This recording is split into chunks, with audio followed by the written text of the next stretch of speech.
Hi everybody, I'm here to talk to you today about the upcoming full moon in Pisces. This is a rare harvest moon. It's rare for a couple of reasons. One, it happens on Friday the 13th. Don't get alarmed, it's not a crazy bad sign. There are 13 cycles of the moon. There are 13 weeks in a season. It also represents the energy of the divine feminine. And the moon is also a feminine energy. So there are a lot of positive aspects to the number 13. Also, it's rare because this moon is in epigee instead of perigee, meaning it's the farthest from the Earth in its elliptical orbit. So a lot of people call this a micromoon because it will seem kind of small in the sky, where we've been used to these moons that look like, they're so close we could reach out and touch them. So they were closest to us, in the elliptical orbit to the Earth. So those are a couple reasons that make this so rare. The last time this happened, where we had a harvest moon closest to the time of the autumn equinox in the farthest orbit from the Earth, was October 13th of 2000. The next time this will happen is August 13th of 2049. So this does not occur often with all of this divine timing. So it's pretty amazing. The other thing is the opposition between the sun in Virgo and the moon in Pisces. Anytime you have a full moon, the sun and the moon are always opposite. They're always in opposition. This is very strong opposition in a good way, because we just left Virgo season, so we still have all of those personal planets, meaning the planets closest to the sun: Mercury, Venus, Mars, all in the sign of Virgo in the sun. Virgo and Mercury and Venus and Mars are in the sun right now. We're in Virgo season, and it is in opposition to Neptune and the moon in Pisces. Neptune is the natural ruler of Pisces. It is a water sign. It is also a mutable sign. So if you remember last time I posted about the Virgo new moon, Virgo is a mutable sign. Pisces is a mutable sign. Mutable, I believe, means movable. It's that flexibility to go with the energy. It's not a fixed sign. It's about adapting to change. And so you have two mutable signs here. There's a lot of earth and a lot of water represented, and they go great together. The water nurtures everything on the earth, and nothing can grow.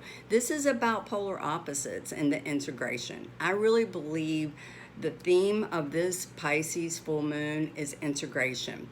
The opposition between the sun and the moon, with Mars conjunct the sun, Mars is our drive, Mercury conjunct Venus, all in the sun in Virgo, opposite Neptune, the natural ruler, mystical, watery, spiritual aspect of the moon, opposite each other. This is a polar opposite of the spiritual and the physical. If you remember back to the Virgo new moon, when we set our intentions of what we wanted to create and change and work on and manifest, we have that Mars drive there in the sign of Virgo.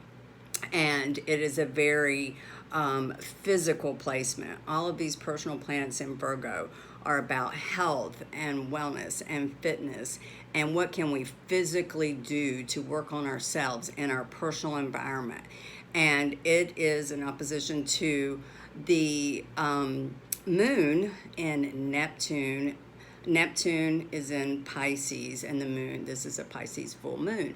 So that is a highly spiritual placement, because Neptune is the natural ruler of that watery spiritual world. So, this is a connection between our spiritual and our physical, and the integration of both of these energies. It seems like they would be a huge contrast, but it's just one more indication of how we have to seek balance and integrate those opposites into a yin and yang formation in our lives. You know, when you think about Pisces, the Pisces full moon, that is really embracing our spirituality, what our spiritual beliefs are. It's a lot about how do we connect with the spiritual realm. Is it through prayer? Is it through meditation? Is it through music? And then we connect to that Earth sign of Virgo and Mars, the physical drive, and actually put it into action. Well, you know what? We can actually physically do some yoga and meditation, or prayer, or singing, or play some music, or take a walk in nature. And that's a good way, you know, that we can integrate that spiritual with the physical and make these two energies work harmoniously together. And I think it's just a beautiful full moon because of that energy, and because it's a harvest full moon. It's a time of change. It's a time of reaping. You know, a full moon for me and a lot of people is a time when things come full circle. It's the end of a cycle. You know, we set our intentions on the new moon, and then on the full moon, look back and say, oh, what is manifest? What has come to light? You know, full moon illuminates what is hidden. All that work that we've been doing, you know, underground and in our personal lives, you know, those truths that we're working on within ourselves, they come to light now. This particular full moon is really strong in letting things come to light, because Mars and the sun is making a trine to Pluto, and the sun is sextiling Pluto in the south node. Pluto is the great dissolver. It's, you know, the underneath, the underworld, the hidden. And so in combination with the already known illumination of a full moon, we have these aspects to Pluto. A lot of people have kind of a negative idea of Plutonian energy. I do not. I think it is dealing with our wounded healer. It is dealing with our deep, dark secrets. It is dealing with our hidden truths and bringing them to light. So if you look back, you know, what did you learn about yourself through the past several transits with, you know, back in the summer in June and July with the eclipses, and then, you know, Virgo bringing that energy in around the new moon and saying, okay, this is the attention to detail. This is me realizing what works. This is me putting a plan into action. And then, you know, those hidden truths within ourselves, those illusions that we kind of tell ourselves and project to others, you know, that's going to be dissolved right now, and it's all going to come to light. And by facing those truths within ourselves, you know, can we move forward? Pluto is that deep diving into the dark to do the work to manifest the light. And I love that aspect in this full moon. There's also an aspect to Saturn, which is, a lot of people think of Saturn as a planet of restriction and rule following. However, with all of this combined energy, I think we have seen by doing what we're supposed to do and paying attention to the things that we needed to work on in our lives, and getting a daily habit and a daily routine, and tweaking our own personal health and our own personal spiritual practices and how we go about our daily lives in Virgo season. Saturn is that karmic keeper that says, you know what, you've done the work, and the result of that is self-respect. And when you do the right thing, you feel good about yourself. And then that builds on our inner spiritual power. And then we can take that and integrate it with all that Mars energy in Virgo, along with Mercury conjunct Virgo. So we've got Mercury conjunct Venus in the sign of Virgo, and that at 29 degrees, which is a critical degree.